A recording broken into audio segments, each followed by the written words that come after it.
श्री राम जय राम जय जय राम श्री राम जय राम जय जय राम नीलाम्बुज श्यामल कोमलांगम सीता समारूपित वामभागम आढ़ो महासाय चारुचापम नमामि रामम रघुवंशनाथम। ओम श्री सीतारामचंद्राभ्याम नमः उमा महेश्वराभ्याम नमः। ओम श्री एकादशीदशेश्वर धाम सरकार ते नमः। सत्संग क्रम में आज श्रीमद्भागवत महापुराण से अष्टम स्कंद की 7वें अध्याय कथा है। इसमें कि समुद्र मंथन के आरंभ होता है और जब विष निकलता है तो भगवान शंकर का विस्फान शंकर जी करते हैं। उसी कथा है कि श्री सुखदेव जी कहते हैं, ते नागराज मामंत्रे फल भागे वासुकिम परिवीय गिरो तस्मिन् नेत्रमब्धिम मुदान्विताः।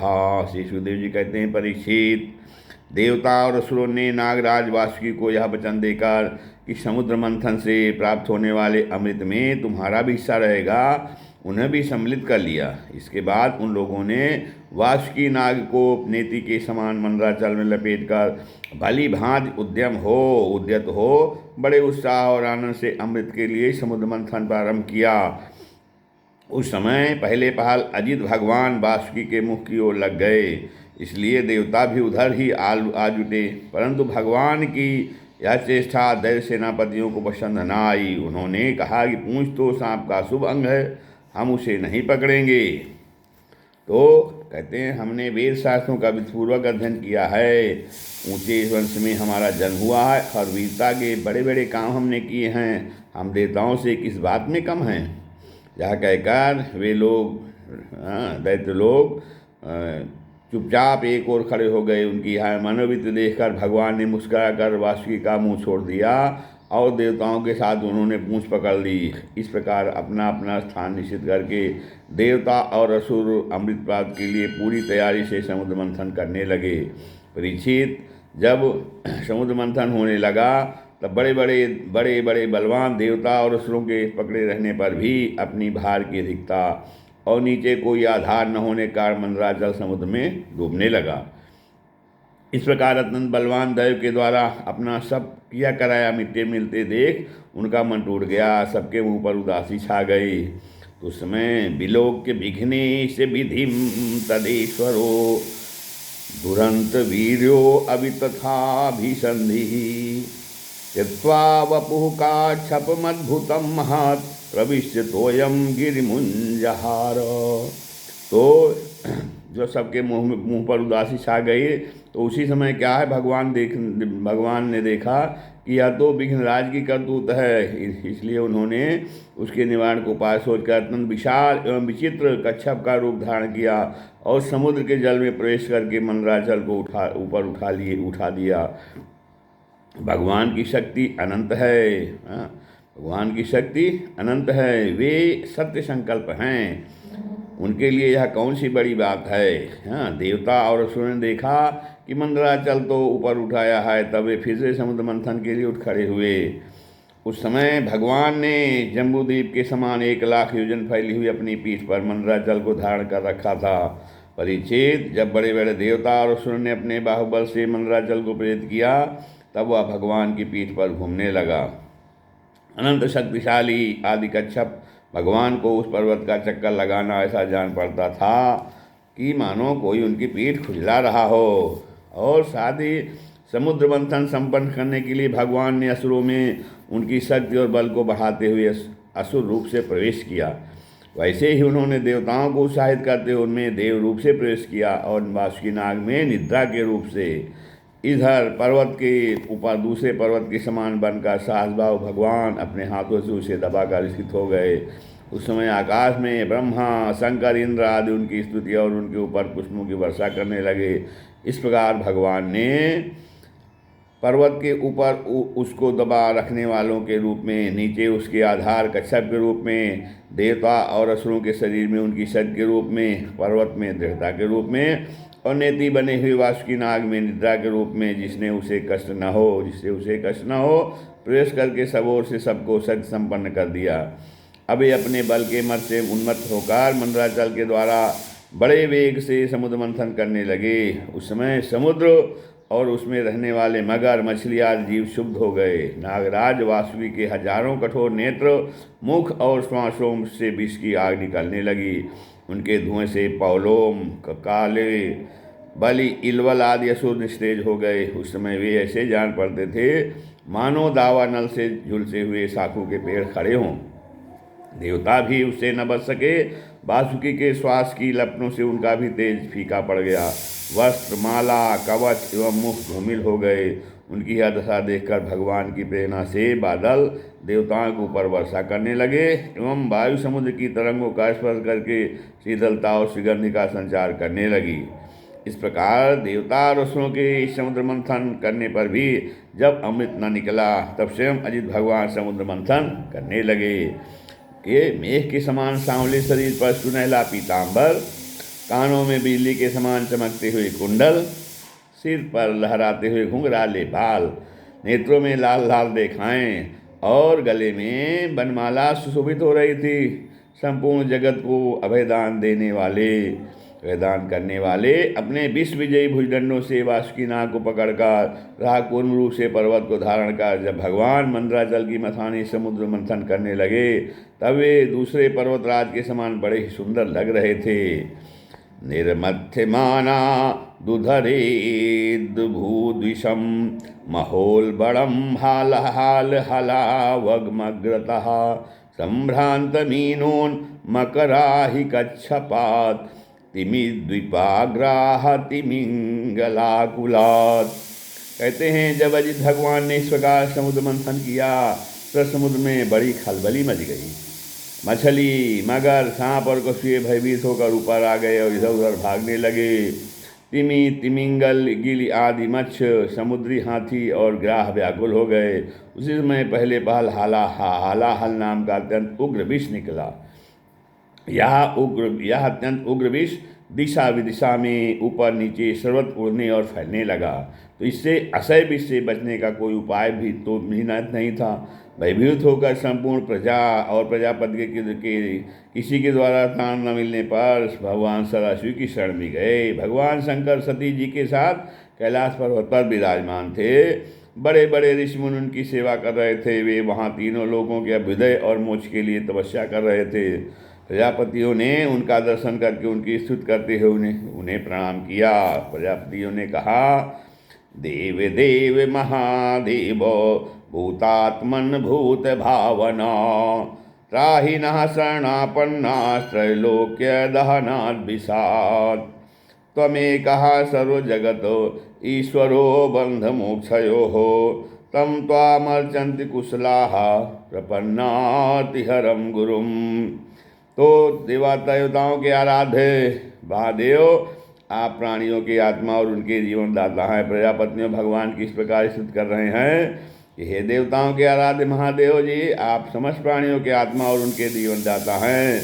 हम लोग आपकी शरण में आए हैं। त्रिलोकी को भस्म करने वाले इस उग्र विष से आप हमारी रक्षा कीजिए। सारे जगत को बांधने और मुक्त करने में एकमात्र आप ही समर्थ हैं। इसलिए विवेकी पुरुष आपकी ही शरण आराधना करते हैं, क्योंकि आप शरणागत की पीड़ा नष्ट करने वाले एवं जगत गुरु हैं। प्रभो, अपनी गुणमयी शक्ति से इस जगत की सृष्टि, स्थिति और प्रलय करने के लिए आप अनंत एक रस होने पर भी ब्रह्मा, विष्णु आदि नाम धारण कर लेते हैं। आप स्वयं प्रकाश हैं। इसका कारण यह है कि आप परम रहस्यमय ब्रह्म तत्व हैं। जितने भी देवता, मनुष्य, पशु पक्षी आदि सत अथवा असत चराचर प्राणी हैं, उनको जीवन दान देने वाले आप ही हैं। आपके अतिरिक्त शिष्ट भी और कुछ नहीं है, क्योंकि आप आत्मा हैं। अनेक शक्तियों के द्वारा आप ही जगत रूप में भी प्रतीत हो रहे हैं, क्योंकि आप ईश्वर हैं, सर्वसमर्थ हैं। समस्त वेद आपसे ही प्रकट हुए हैं, इसलिए आप समस्त ज्ञानों के मूल स्रोत स्वतः सिद्ध ज्ञान हैं। आप ही जगत के आदि कारण महत्तत्व और त्रिविध अहंकार हैं, एवं आप ही प्राण, इंद्रिय, पंचमहाभूत तथा शब्दादि विषयों के भिन्न भिन्न स्वभाव और उनके मूल कारण हैं। आप स्वयं ही प्राणियों की वृद्धि और ह्रास करने वाले हैं, उनका कल्याण करने वाले यज्ञ हैं एवं सत्य और मधुर वाणी हैं। धर्म भी आपका ही स्वरूप है। आप ही आ उ मा इन तीनों अक्षरों से युक्त प्रणव हैं अथवा त्रिगुणात्मिका प्रकृत हैं, ऐसा वेदवादी महात्मा कहते हैं। सर्वदेव स्वरूप अग्नि आपका मुख है। तीनों लोगों के अभ्युदय करने वाले शंकर, यह पृथ्वी आपका चरण कमल है। आप अखिल देव स्वरूप हैं। यह काल आपकी गति है। दिशाएं कान हैं और वरुण वरुण रत्नेन्द्रिय हैं। आकाश जो है नाभि है, वायु श्वास है, सूर्य नेत्र हैं और जलवीर है। आपका अहंकार ऊंचे नीचे सभी जीवों का आप आश्रय है। चंद्रमा मन है और प्रभो स्वर्ग आपका सिर है। वेद स्वरूप भगवान, समुद्र आपको कोख की कोख है। पर्वत हड्डियाँ हैं, सब प्रकार की औषधियाँ और घास आपके रोम हैं। गायत्री आदि छंद आपकी सातों धातुएं हैं और सभी प्रकार के धर्म आपके हृदय हैं। स्वामीन, सद्योजात आदि 5 उपनिषद आपके, तत्पुरुष अघोर, सद्योजात, वामदेव और ईशान नामक 5 मुख हैं। उन्हीं के पदच्छेद से 38 कलात्मक मंत्र निकले हैं। आप जब समस्त प्रपंच से उपरत होकर अपने स्वरूप में स्थित हो जाते हैं, तब उसी स्थित का नाम होता है शिव। वास्तव में वही स्वयं प्रकाश परमात्मा तत्व है। अधर्म की दर्भ, लोभ आदि तरंगों में आपकी छाया है, जिनसे विविध प्रकार की सृष्टि होती है। वे सत्व, रज और तम आपके 3 नेत्र हैं। प्रभो, गायत्री आदि छंद रूप सनातन वेद ही आपका विचार है, क्योंकि आप ही सांख्य आदि समस्त शास्त्रों के रूप में स्थित हैं और उसके कर्ता भी हैं। भगवान, आपका परम ज्योतिर्मय स्वरूप स्वयं ब्रह्म है।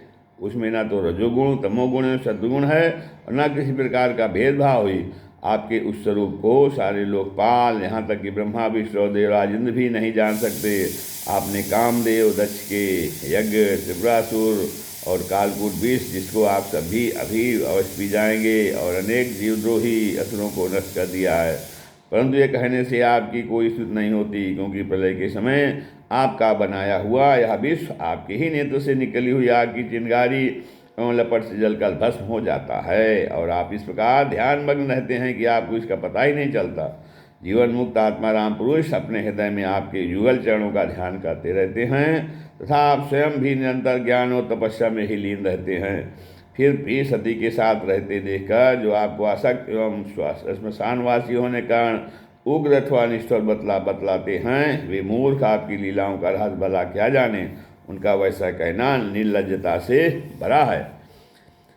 तो इस कार्य और कारण रूप जगत से परे माया है, और माया से भी अत्यंत परे आप हैं। इसलिए प्रभो, आपके अनंत स्वरूप का साक्षात ज्ञान प्राप्त करने में शास्त्रों, शासा, ब्रह्मा आदि भी समर्थ नहीं होते। फिर स्तुति तो कर ही कैसे सकते हैं। ऐसी अवस्था में उनके पुत्रों के पुत्र हम लोग कह ही क्या सकते हैं। फिर भी अपनी शक्ति अनुसार हमने आपका कुछ गुणगान किया है। हम लोग तो केवल आपके इसी लीला विहारी रूप को देख रहे हैं, आपके परम स्वरूप को हम नहीं जानते। महेश्वर, यद्यपि आपकी लीलाएं अव्यक्त हैं, फिर भी संसार का कल्याण करने के लिए आप व्यक्त रूप से भी रहते हैं। श्री सुखदेव जी कहते हैं कि परीक्षित, प्रजा का यह संकट देखकर समस्त प्राणियों के अकारण बंधु देवादेव भगवान शंकर के हृदय में कृपावश बड़ी व्यथा हुई। उन्होंने अपनी प्रिया सती से यह बात कही। शिव जी ने कहा, अहो बत भवाने तत्प्रजानाम पश्य वैश्यसम क्षीरोदमथनोद्भूतात् कालकूटाद उपस्थितम। शिव जी ने कहा, देवी, यह बड़े खेद की बात है कि देखो तो सही, समुद्र मंथन से निकले हुए कालकूट विष के कारण प्रजा पर कितना बड़ा दुख आ पड़ा है। ये बेचारे किसी प्रकार अपने प्राणों की रक्षा करना चाहते हैं। इस समय मेरा यह कर्तव्य है कि मैं इन्हें निर्भय कर दूं। जिनके पास शक्ति सामर्थ्य है, उनके जीवन की सफलता इसी में है कि वे दीन दुखियों की रक्षा करें। सब सज्जन पुरुष अपने क्षणभंगुर प्राणों की बल देकर भी दूसरे प्राणियों के प्राण की रक्षा करते हैं। कल्याणी, अपने ही मोह की माया में फंसकर संसार के प्राणी मोहित हो रहे हैं और एक दूसरे से बैर की गांठ बांधे हुए बैठे हैं। उनके ऊपर जो कृपा करता है, उस पर सर्वात्मा भगवान श्री कृष्ण प्रसन्न होते हैं, और जब भगवान प्रसन्न हो जाते हैं, तब चराचर जगत के साथ मैं भी प्रसन्न हो जाता हूँ। इसलिए अभी मैं इस विष को भक्षण करता हूँ, जिससे मेरी प्रजा का कल्याण हो। श्री सुखदेव जी कहते हैं, विश्व के जीवनदाता भगवान शंकर इस प्रकार सती देवी से प्रस्ताव करके उस विष को खाने के लिए तैयार हो गए।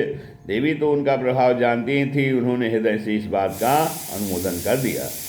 भगवान शंकर बड़े कृपालु हैं, उन्हीं की शक्ति से समस्त प्राणी जीवित रहते हैं। तो उन्होंने उस तीक्ष्ण हलाहल विष को अपनी हथेली पर उठाया और भक्षण कर गए। वह विष जल का पाप मल था। उसने शंकर जी पर भी अपना प्रभाव प्रकट कर दिया। उससे उनका कंठ ढीला पड़ गया, परंतु वह तो प्रजा का कल्याण करने वाले भगवान शंकर के लिए भूषण रूप हो गया। परोपकारी सज्जन प्रायः प्रजा का दुख टालने के लिए स्वयं दुख हिला ही करते हैं, परंतु यह दुख की बात नहीं है। यह तो सबके हृदय में विराजमान भगवान की परम आराधना है। देवाधिदेव भगवान शंकर सबकी कामना पूर्ण करने वाले हैं। उनका यह कल्याणकारी अद्भुत कर्म सुनकर संपूर्ण प्रजा, दक्ष कन्या सती, ब्रह्मा जी और स्वयं विष्णु भगवान तो उनकी प्रशंसा करने लगे। कहते हैं, जिस समय भगवान शंकर विषपान कर रहे थे उस समय उनके हाथ से थोड़ा सा विष टपक पड़ा था। उसे बिच्छू, सांप तथा विषैले जीवों ने एवं विषैली असुरों ने ग्रहण कर लिया। इस प्रकार से श्रीमद् भागवते महापुराणे परमहंस्यां संहितायां अष्टक स्कंधे अमृत मथने सप्तमो अध्याय। श्री राम जय जय राम।